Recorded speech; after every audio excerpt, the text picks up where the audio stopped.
Have you ever carefully prepared your case, explained your reasons, only to leave the conversation feeling emptier and more misunderstood than when you started? Why does proving yourself so often cost you the very energy you need to do the work? This was the daily reality for John, a master restorer of ancient books.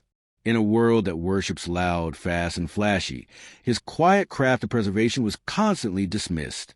And like so many of us, his instinct was to explain, to justify, to patiently lay out the value of depth in a shallow world. Agitates the problem. He believed that if he just found the right words, his critic, a brash productivity guru named Donald who shared his workspace, would finally get it. This is the old way. The exhausting belief that clarity and logic can force respect from those who are not looking to see. Introduces the old way. But here's the shift. This story isn't about winning an argument. It's about ending a costly habit. John's journey reveals that wise people don't just communicate. They can serve. They protect their creative energy like capital, because every unnecessary defense is a theft from their true purpose. Present your angle and promise. By the end of this, you'll see exactly how John transformed from an exhausted defender into an energized creator, not by shouting louder, but by redirecting that energy inward. And you'll learn how to identify when an explanation is an investment and when it's just a leak in your reservoir. His world was one of quiet, careful attention. In a sunlit corner of a shared workspace, John practiced a slow art of restoration. Healing books meant to last centuries. His value was measured in decades saved, in stories preserved from decay. And across the room, there was Donald. His world was metrics, virality, and volume. A productivity evangelist dealing in the currency of now. They shared a roof, but inhabited different universes. And as the old saying goes, the axe forgets, but the tree remembers. Donald, with his constant buzz of content, was the axe, moving on instantly. John, like the tree, felt every dismissal of his quiet craft deeply. John believed in reason. So when Donald would laugh and call his work a charming hobby, John would calmly explain.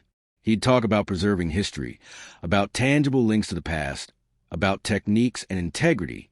He presented his case with care, each word chosen to build a bridge of understanding. And Donald would smile, nod politely, and then immediately talk about click-through rates and the algorithm. John's careful sentences were met with catchy slogans. His depth was met with a soundbite. His explanation, meant to connect, only widened the gap. He was speaking the wrong language to a listener who had already decided not to hear. The cost became clear not in arguments, but in his sanctuary, his workbench. The mental energy spent rehearsing comebacks, the emotional tax of each slight, began to leak from him. His hands, once steady, grew hesitant. The focus that once felt like a laser beam now scattered like fog. He was conducting a brutal audit of his own spirit, and the balance was devastating. The very energy he needed to restore these pages, the patience, the calm, the love, was being spent on a battle he couldn't win. He was trying to fill another's cup while his own was running dry. Exhausted, John found himself on the building's rooftop at dawn, and there was Leo, the superintendent, watering a small garden with a kind of peaceful efficiency. Leo had seen decades of hustlers come and go. He spoke rarely, but saw everything. They stood in silence until Leo said, simply, "Heavy machinery's loud. Doesn't mean it's doing the most important work." He pointed to a thriving herb in a cracked pot. "That one gets no fuss. Just what it needs and left alone.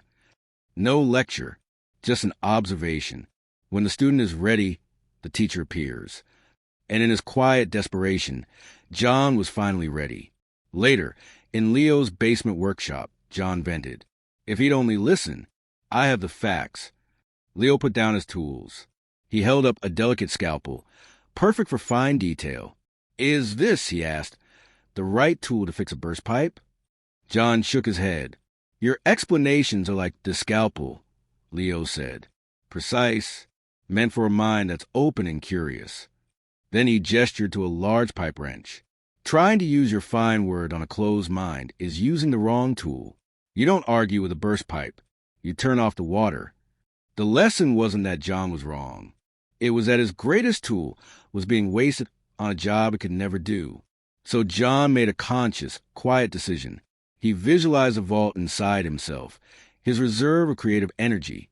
He saw every rehearsed argument, every need for Donald's approval, as a reckless withdrawal. And he stopped. He placed a mental seal on that vault. When the urge to defend rose up, he took a breath and let it pass. He redirected that surge of energy, that intention, directly into the page in front of him. The silence that followed wasn't empty. It was fertile.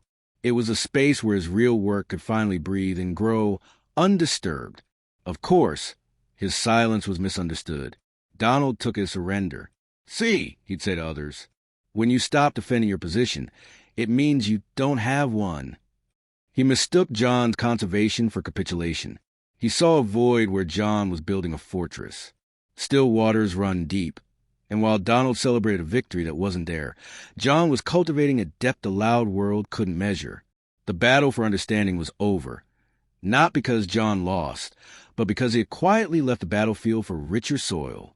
Then the call came, not from a critic, but from a curator at a National Heritage Library.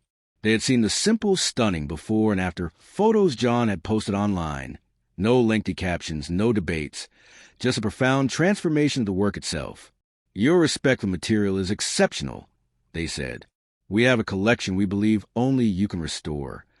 The validation he had once begged for in conversation was now offered freely, based solely on the quality of his silent output. His work, undistorted by argument, had finally found its true voice. And that voice spoke in a language of undeniable mastery. The final test came when Donald himself, needing a perfectly restored book as a prop for a deep work photo shoot, had to come to John. He was hesitant, almost embarrassed.